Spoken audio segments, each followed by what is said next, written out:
l'esprit curieux, libre d'attaches émotionnelles envers les faits, suffisamment pour avoir envie d'ouvrir les yeux sur d'autres possibles.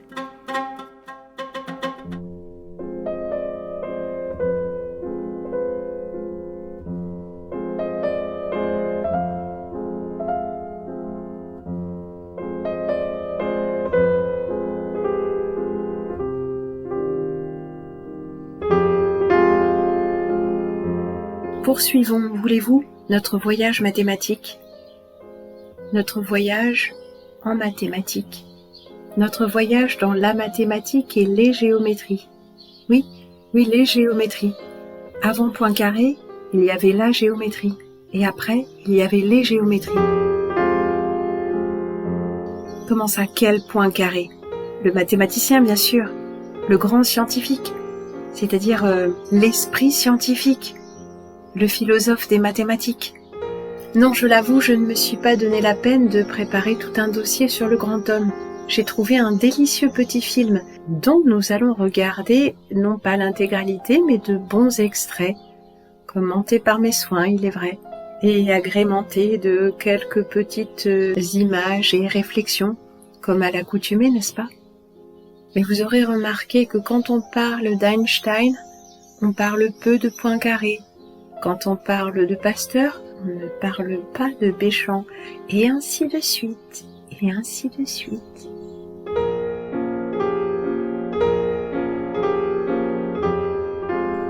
Mais plongeons-nous avec délice, j'allais dire vautrons-nous, dans ce monde fin 19e, début 20e, des expositions universelles, si, et de la mathématique, le grand art mathématique, la vision intérieure. La vision prophétique mathématique. Tout le monde ne l'a pas. Mais tout le monde est sensible à la beauté, non? Alors encore un petit instant, et la beauté va nous être accessible par la mathématique, par la géométrie, par les géométries.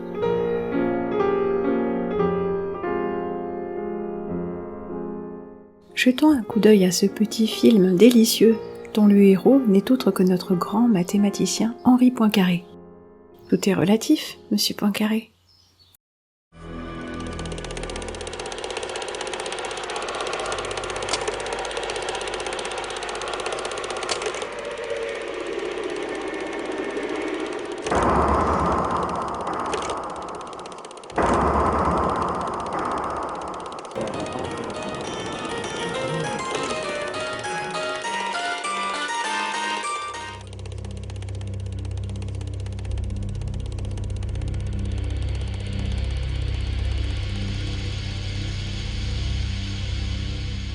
Le savant n'étudie pas la nature parce qu'elle est utile. Il l'étudie parce qu'il y prend plaisir. Et il y prend plaisir parce qu'elle est belle. Je veux parler de cette beauté intime qui vient de l'ordre harmonieux des parties et qu'une intelligence pure peut saisir. Tout se passe comme si le temps était une quatrième dimension de l'espace. Que doit-on penser de cette question? La géométrie euclidienne est-elle vraie? Elle n'a aucun sens. Une géométrie ne peut pas être plus vraie qu'une autre. Elle peut seulement être plus commode. Peut-être aussi devons-nous construire toute une mécanique nouvelle, que nous ne faisons qu'entrevoir, où l'inertie croissant avec la vitesse de la lumière deviendrait infranchissable. 1905. Un homme prépare la publication d'un mémoire long de 70 pages concernant la mécanique nouvelle. Par bien des aspects, ce texte se rapproche de celui qu'Einstein va publier quelques mois plus tard et qui est considéré comme le texte fondateur de la théorie de la relativité restreinte. Cet homme, c'est vous, monsieur Poincaré, n'est-ce pas? Pourquoi votre nom n'est-il pas lui aussi associé à la découverte de la relativité? Oui, c'est une question qu'on peut se poser et qui se posera.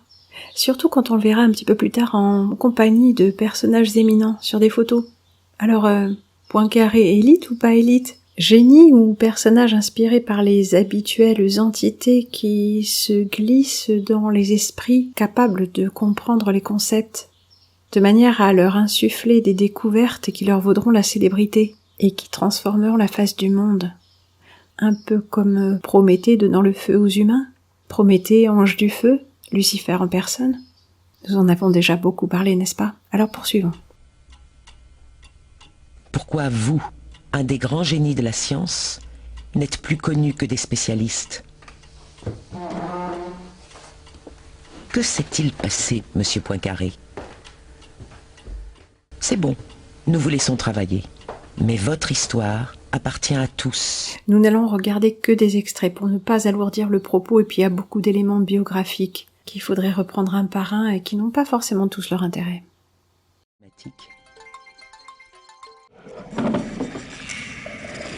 Votre esprit imaginatif s'enflamme en lisant La Terre avant le déluge et les autres livres de vulgarisation de monsieur Figuier. La Terre avant le déluge. Oui, c'est l'introduction dans le scénario des dinosaures.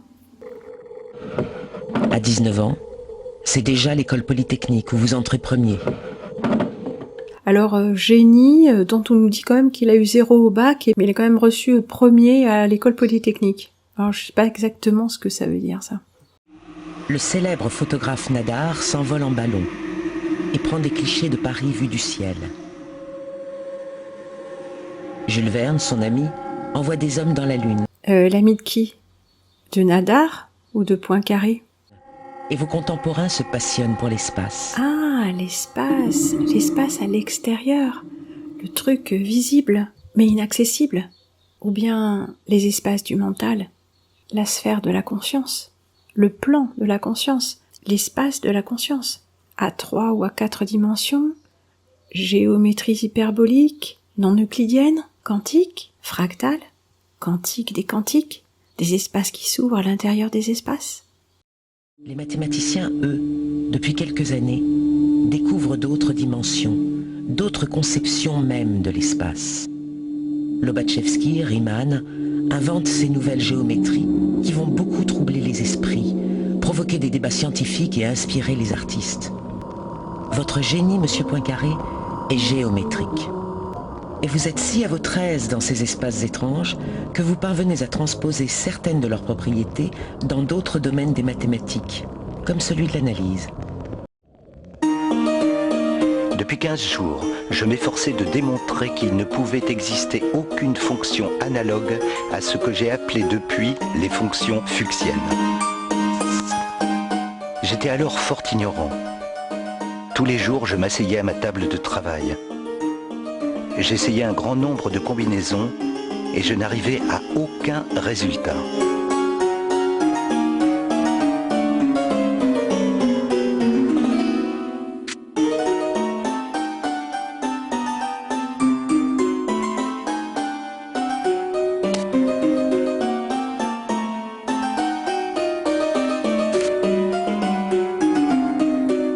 Un soir, je pris du café noir, contrairement à mon habitude. Je ne pus m'endormir. Les idées surgissaient en foule. Encore une de ces histoires de découverte. Moi, ça me rappelle Carrie Mullis sous LSD dans les montagnes de Californie. Une de ces légendes de plus pour nous expliquer une découverte. Alors, vrai ou faux, Henri? Je les sentais comme se heurter, jusqu'à ce que 2 d'entre elles s'accrochassent, pour ainsi dire, pour former une combinaison stable. Arrivé à Coutances, nous montâmes dans un omnibus pour je ne sais quelle promenade. Au moment où je mettais le pied sur le marchepied, l'idée me vint, sans que rien de mes pensées antérieures parût m'y avoir préparé, que les transformations dont j'avais fait usage pour définir les fonctions fuchsiennes étaient identiques à celles de la géométrie non euclidienne. L'intuition. D'abord l'intuition. Et l'audace intellectuelle qui vous permet cette transposition inédite. Intuition. Éruption d'une pensée que rien n'avait préparée à jaillir. D'ailleurs, notre ami Poincaré écrira de nombreux livres que je vous conseille absolument et qui sont lus sur une des chaînes mathématiques qu'on trouve assez facilement. Des ouvrages quasiment philosophiques sur les mathématiques et sur le savoir en général et sur la pensée. Vous décrirez avec une étonnante modernité le travail inconscient du mathématicien, finalement guidé, selon vous, par le sentiment de la beauté mathématique, de l'harmonie des nombres et des formes, de l'élégance géométrique. Alors là, il est question de beauté. Et dès que l'on s'approche ne serait-ce qu'un peu de la mathématique, on approche le monde de la beauté. Pas uniquement de l'ordre et de la rigueur, mais aussi de la pure beauté esthétique. Car la mathématique est présente dans le vivant. Ah, on va encore reparler de géométrie sacrée. Et ça, vous savez que ça me dérange. Peut-être que c'est pas sacré du tout. Peut-être que notre espace, notre monde matriciel est géométriquement ou mathématiquement refermé sur lui-même. Je veux dire en un sens que c'est un piège. Et d'ailleurs, j'aimerais vous parler de ceci. Récemment, on avait vu circuler ces images de la fleur de vie. Vous savez, ce truc qu'on peut dessiner avec un compas, nous disant qu'elle était en fait une grille qui nous piégeait, qui empêchait toute évolution spirituelle, qui nous empêchait de sortir de ce plan, en quelque sorte. Et qu'il existait une autre grille, mathématique et géométrique assez semblable, mais ouverte. Ma foi, pourquoi pas? De la même manière, la spirale de Fibonacci se referme sur elle-même. Non, elle ne se referme pas, comprenez-moi. Elle boucle mathématiquement sur elle-même. C'est une boucle, un piège. Comme l'est certainement le ruban de Möbius ou des tas d'autres objets topologiques du même ordre, qui peuvent représenter d'une façon ou d'une autre notre monde. L'espace de notre monde, l'espace de l'univers, comprenez bien. Car notre point carré national se posait cette question-là, ni plus ni moins, quelle est la forme de l'univers? Qu'est-ce que la réalité? Non, je n'invente rien. Alors de même que nous avions cette spirale de Fibonacci qui boucle sur elle-même, il y aurait une autre spirale, tout aussi harmonieuse ou presque, mais construite sur d'autres relations de nombres, et qui est ouverte, qui nous permet de sortir de la matrice. Pourquoi pas? Ça me plaît bien. D'autant qu'une de mes connaissances m'avait dit avoir eu cette vision une nuit. Ce n'était pas les étoiles, c'était plutôt la pixelisation de l'espace tel qu'il l'aperçoit, pas uniquement projeté au loin, mais tout l'espace est pour lui rempli de ces petits points, parfaitement transparents, oui, essayez de vous figurer la chose, et il avait vu émerger de ce treillage, de ce lacis, de ce pointillisme, une structure dans laquelle il avait cru reconnaître la fleur de vie. La fleur de vie serait la grille de notre monde. La grille, comprenez, les barreaux de notre prison. Alors notre prison est belle, bien sûr, ou plus exactement, d'après ces lois fermées, ces structures fermées, ces structures périodiques, le vivant se déploie. Il utilise toutes les lois mathématiques. Les développements en fractal, les ramifications, la géométrie pure, dite sacrée, tout ça. Ce sont les lois de ce plan. Mais c'est pas parce que ce sont les lois de ce plan et qu'elles donnent naissance à de beaux objets, vivants ou non vivants, mais vivants principalement, qu'elles sont sacrées. Et peut-être que la beauté elle-même nous tient prisonniers à l'intérieur de la structure. Une structure fermée, une prison mentale. Mais pour l'heure, cette nouvelle découverte vous propulse dans le premier cercle des mathématiciens. Vous n'avez que 26 ans et vous vous êtes très vite imposé dans le monde scientifique. Alors à 26 ans, notre scientifique est déjà une vedette. Un initié de l'élite peut-être. Mais vous restez un travailleur solitaire, souvent brouillon, peu préoccupé d'entrer dans les détails de vos démonstrations, toujours avide d'aborder des sujets nouveaux.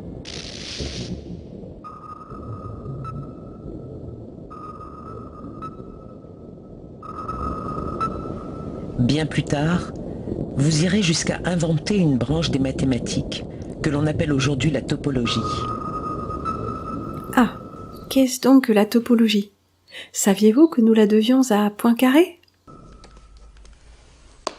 Une des idées de cette topologie est de classer l'ensemble des formes imaginables. Une tasse de café, par exemple, peut se déformer de façon continue en un tore parce qu'elle possède une anse.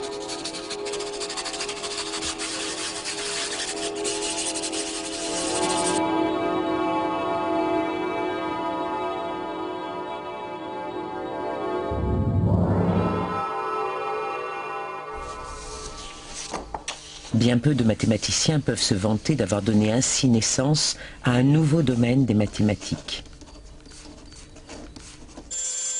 1885. La statue de la Liberté, sculptée par Bartholdi, est réalisée à Paris avant de partir pour New York. Là-bas, comme en Europe, le monde moderne invente ses symboles. Un des avatars modernes de Lucifer, la fée électricité. Et nous venons de voir ce personnage de la Statue de Liberté, porte-flambeau, qui est lui aussi un des avatars de la déesse androgyne et dont la toge cache l'hermaphrodisme. Oui, le transvestisme. Bon, vous devez être au courant. Une autre déesse drapée à l'antique, la fée électricité, se dresse pour éclairer le monde et chasser l'obscurité, grâce à la lampe à incandescence mise au point par Edison. De toutes les innovations techniques qui se multiplient, elle est la plus prodigieuse, le plus beau fruit de la science porteuse de rêves et d'espoir. Nous continuons notre collection de poncifs de l'histoire convenue. Edison, on ne parle pas de Tesla, ou des autres d'ailleurs. Oui, parce que Tesla est tellement à la mode depuis quelques années. Ça aussi, ça sert un propos, notamment. 30 millions de visiteurs se pressent à l'exposition universelle de 1889 pour admirer ces prodiges. Ah, les expositions universelles. Mais vous allez voir, ce petit film est un passage en revue d'un certain nombre de nos plus gros dossiers. Grâce à elle, les heures d'ouverture sont maintenant prolongées jusqu'à minuit. La tour Eiffel, construite pour l'occasion, est enveloppée de cordons lumineux et possède à son sommet un puissant phare. Oh, oh, oh, des projecteurs! Et d'une grande puissance. Mais où sont les câbles? Est-ce que ce sont ces deux petites choses noires? Et de l'autre côté, n'y en a-t-il pas?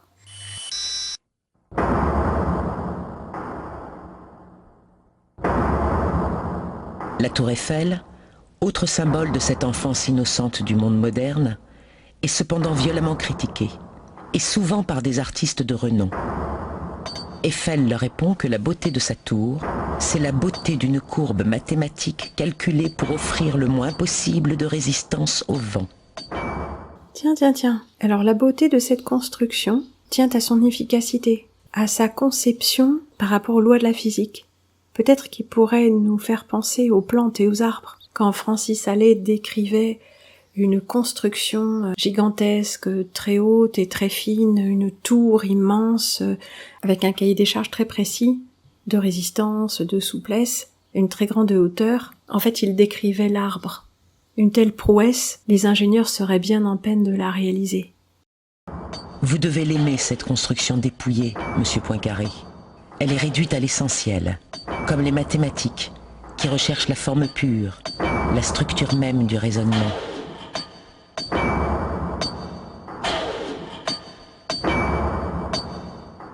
Toujours prête à attaquer de nouveaux problèmes, vous devenez physicien. Vous travaillez par exemple sur les ondes hertziennes, qui permettront bientôt d'envoyer la première transmission radio depuis la tour, sur la question des marées ou celle des mesures terrestres. Ah, bien sûr, nul n'entre ici s'il n'est géomètre. Les mesures terrestres, c'est un gros morceau. Et ce G de géométrie, le G de géo, qui renvoie à la Terre, le G du Gadlu, bien évidemment. Est-ce que notre homme Poincaré n'est pas un frère? Nous allons le voir, ou plutôt nous n'allons pas le voir dans ce petit documentaire, il se passionne pour la forme de l'univers. Quelle est la forme de l'univers? Mais je crois justement que sur cette question hautement importante, nous n'avons pas droit à un seul mot dans cette petite présentation cinématographique, tout à fait réussie pourtant. Et la personne qui a relayé ce petit documentaire n'a pas manqué de mettre en exergue ce passage notamment, en doublant cette petite séquence. Vous avancez l'hypothèse de la création de la Lune à partir de la Terre. En 1889, vous recevez le Grand Prix du roi de Suède pour votre contribution au problème des trois corps. Si on imagine deux corps dans l'espace qui s'attirent mutuellement selon la loi de la gravitation, le problème est assez simple. Mais il suffit d'ajouter un troisième corps pour que tout se complique terriblement. Là, les trajectoires deviennent très difficiles à prévoir. C'est un problème bien connu, mais tellement complexe qu'il n'a pas beaucoup avancé depuis Newton et Laplace. Ah oui, alors avec Newton, ça devient compliqué parce que la sphère armillaire qui prenait la Terre comme centre, c'était très facile à mettre en œuvre. Mais dès qu'on prend le Soleil, l'espèce d'appareil de Newton pour montrer le mouvement des astres autour, Ça marche plus du tout. Et pourtant c'est curieux parce qu'avec cette sphère armillaire qui a la Terre au centre, on peut tout à fait calculer les mouvements de mécanique céleste. Alors quoi? Quel que soit le postulat de départ, on pourra calculer? C'est intéressant, non? C'est-à-dire qu'on crée notre réalité et on peut l'expliquer avec des postulats de départ qui s'opposent. C'est quand même assez vertigineux. Donc que la Terre soit sphérique ou plate, qu'elle soit au centre du monde ou que ce soit le Soleil, finalement on peut prédire les événements astrologiques avec la même précision. Alors, ça laisse rêveur, non?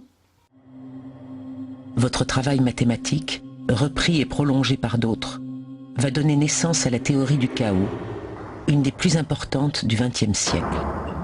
Ah, la théorie du chaos. Ordo ab chaos, n'est-ce pas? Il faut tout expliquer. Même ce qui est faux. Même les choses qui n'ont pas de sens quand on part d'un présupposé aberrant. Et on y arrive. On trouve toujours des moyens. Par exemple, la théorie du chaos. Et je ne sais pas si vous avez déjà vu cette petite image d'une photographie en longue pause du mouvement des étoiles autour de l'étoile polaire. Bon, nous avons des cercles concentriques. Ça, c'est ce qui se passerait si la Terre était au centre du mouvement des étoiles et que l'étoile polaire était l'espèce de petit ergot où on place le trou du disque sur un tourne-disque. Ça tourne autour. Et si les étoiles avaient, comme on nous dit, des mouvements dans des tas de directions différentes, avec des ellipses, des vitesses de rotation différentes dans un univers qui bouge, avec la galaxie elle-même qui bouge, et les étoiles et les planètes qui bougent, ça donnerait des mouvements qui, si on les traçait, ressembleraient à une espèce de casserole de spaghettis. Mais non, nous avons des cercles concentriques. Alors ce que nous observons, ce sont des cercles concentriques et pas un mouvement chaotique. Cette théorie du chaos, et je sais, elle ne s'applique pas forcément exactement à ce cas de l'étoile polaire, mais j'ai tendance à penser qu'elle est bien pratique. Comme quand en général on nous dit « Ah oui, les scientifiques ne comprennent pas encore ». Ah oui, alors que nous avons toutes les réponses, et depuis toujours, si nous considérons des choses qui sont, par définition, et totalement arbitrairement, mises de côté par les soi-disant scientifiques. Eh bien, comme par exemple la transmigration de la conscience, l'existence de Dieu, les univers parallèles, etc. Y aurait-il un ordre caché du monde qui serait mathématique? Ou bien cet ordre caché se trouve-t-il dans notre tête, dans notre façon de comprendre le monde? Ça, c'est une bonne et belle question. Et à ce propos, j'aimerais vous lire 2 ou 3 pages de notre cher ami. Extraite de La valeur de la science. La notion d'espace. Dans les articles que j'ai précédemment consacrés à l'espace, j'ai surtout insisté sur les problèmes soulevés par la géométrie non euclidienne, en laissant presque complètement de côté d'autres questions plus difficiles à aborder, telles que celles qui se rapportent au nombre des dimensions. Toutes les géométries que j'envisageais avaient ainsi un fond commun, ce continuum à 3 dimensions qui était le même pour toutes et qui ne se différenciait que par les figures qu'on y traçait ou quand on prétendait le mesurer. Dans ce continuum primitivement amorphe, on peut imaginer un réseau de lignes de surface. On peut convenir ensuite de regarder les mailles de ce réseau comme égales entre elles, et c'est seulement après cette convention que ce continuum, devenu mesurable, devient l'espace euclidien ou l'espace non euclidien. De ce continuum amorphe peut donc sortir indifféremment l'un ou l'autre des 2 espaces, de même que sur une feuille de papier blanc, on peut tracer indifféremment une droite ou un cercle. Et alors une question se pose. Ce continuum amorphe que notre analyse a laissé subsister, n'est-il pas une forme imposée à notre sensibilité? Nous aurions élargi la prison dans laquelle cette sensibilité est enfermée, mais ce serait toujours une prison. Tout le monde croit savoir ce que c'est qu'un point, et c'est même parce que nous le savons trop bien que nous croyons n'avoir pas besoin de le définir. Nous devons nous demander s'il est possible de se représenter un point de l'espace. Ceux qui répondent oui ne réfléchissent pas qu'il se représente en réalité un point blanc fait avec la craie sur un tableau noir, ou un point noir fait avec une plume sur un papier blanc, et qui ne peuvent se représenter qu'un objet, ou au mieux les impressions que cet objet ferait sur leur sens. Plus vous avancez, monsieur Poincaré, plus la pensée devient l'objet même de votre pensée. Votre travail en mathématiques, en physique, vous conduit naturellement à devenir philosophe. Mais ne l'étiez-vous pas dès le départ?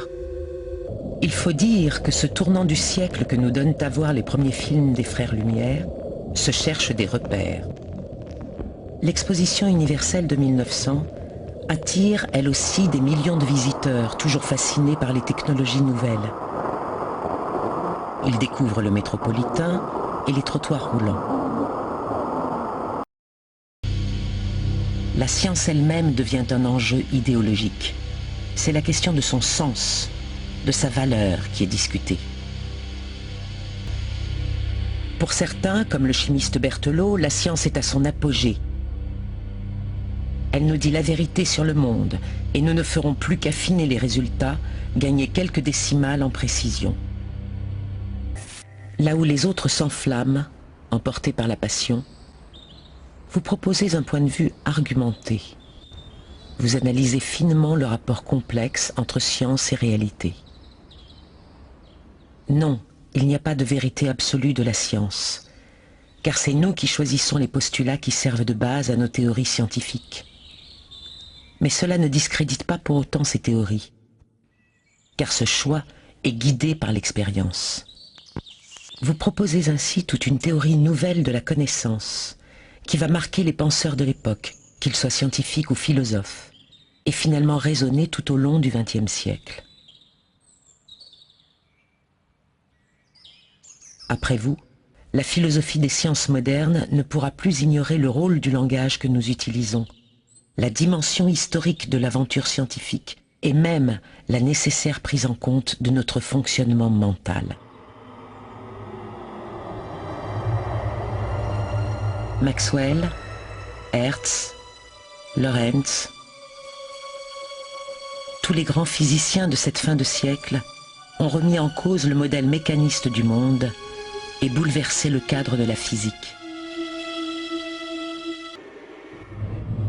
Dans vos ouvrages, vous revisitez les concepts fondamentaux de temps, d'espace, de force, de mouvement, ceux-là même que met en scène votre collègue à l'Académie des sciences, Étienne Jules Marais, pionnier du cinéma scientifique.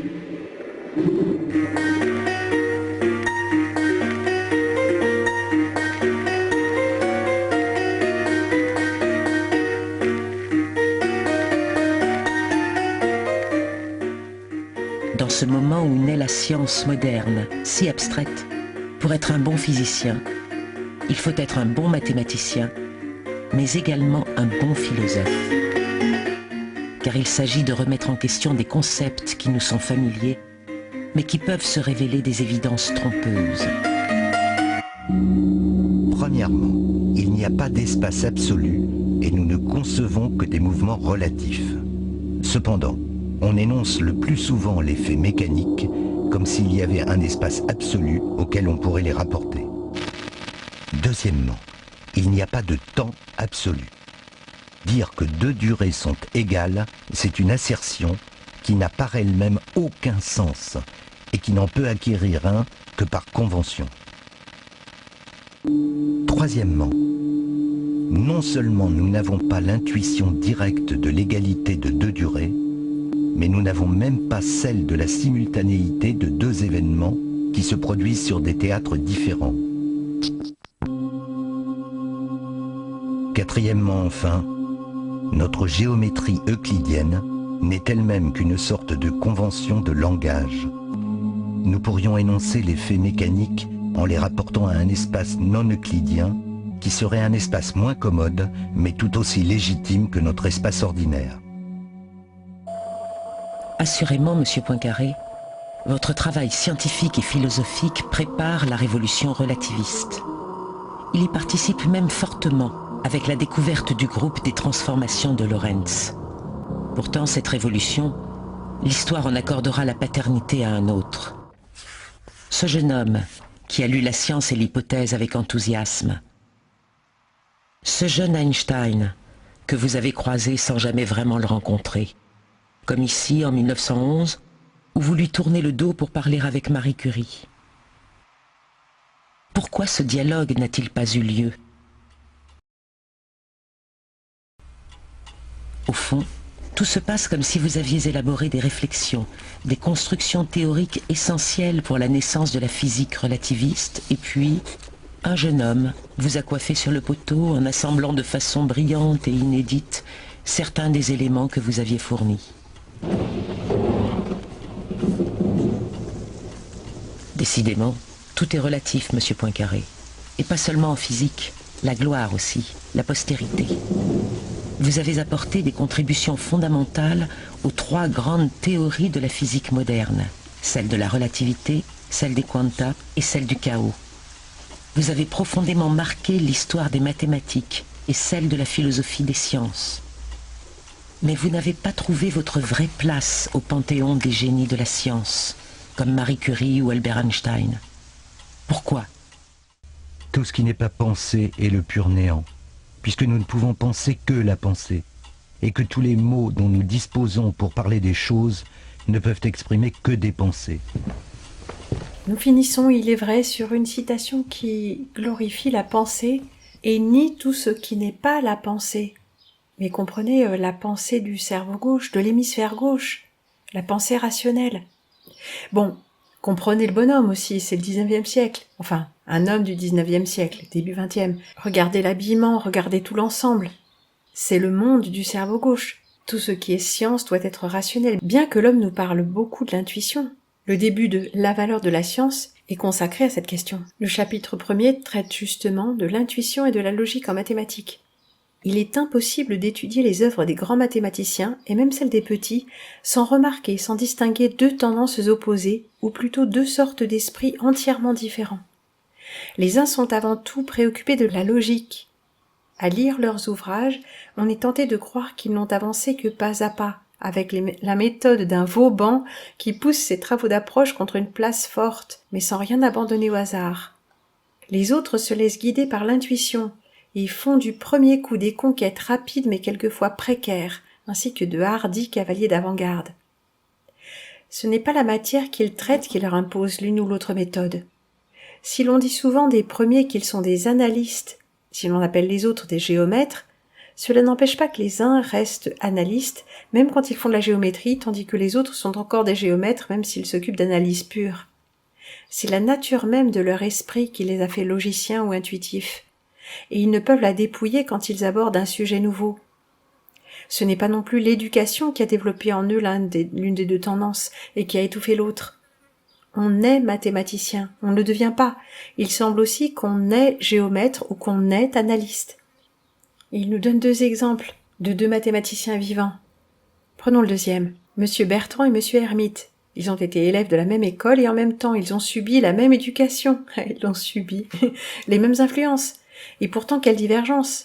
Ce n'est pas seulement dans leurs écrits qu'on la voit éclater, c'est dans leur enseignement, dans leur façon de parler, dans leur aspect même. Dans la mémoire de tous leurs élèves, ces 2 physionomies se sont gravées en traits ineffaçables. Tous ceux qui ont eu le bonheur de suivre leurs cours, ce souvenir est encore tout récent.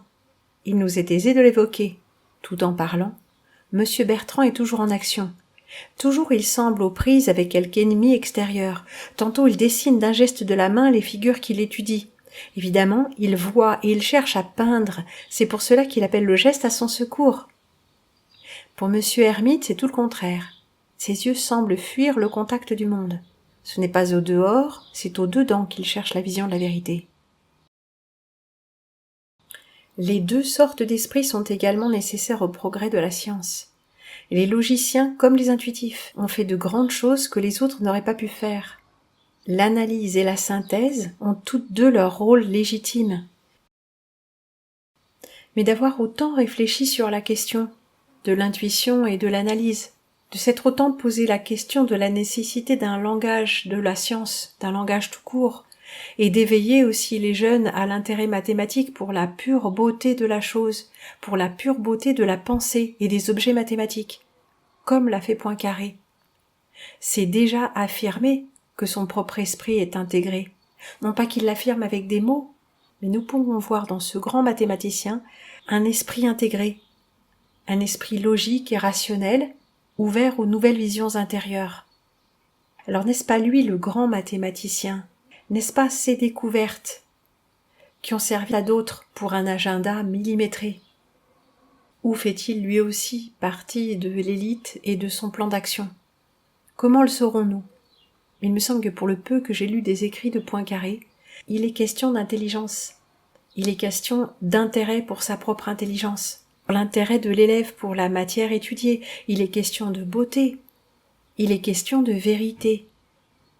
Connaissons-nous beaucoup de scientifiques qui se sont autant préoccupés de ces questions humaines, dont l'esprit a su faire tellement de ponts entre des domaines qui sont maintenant complètement éclatés et récupérés par diverses institutions, l'art institutionnel, la science institutionnelle, l'éducation. N'avons-nous pas là un esprit puissant mais sensible, véritablement intelligent? N'avons-nous pas là affaire à un véritable humain? Peut-être, même si tous les humains ne sont pas mathématiciens.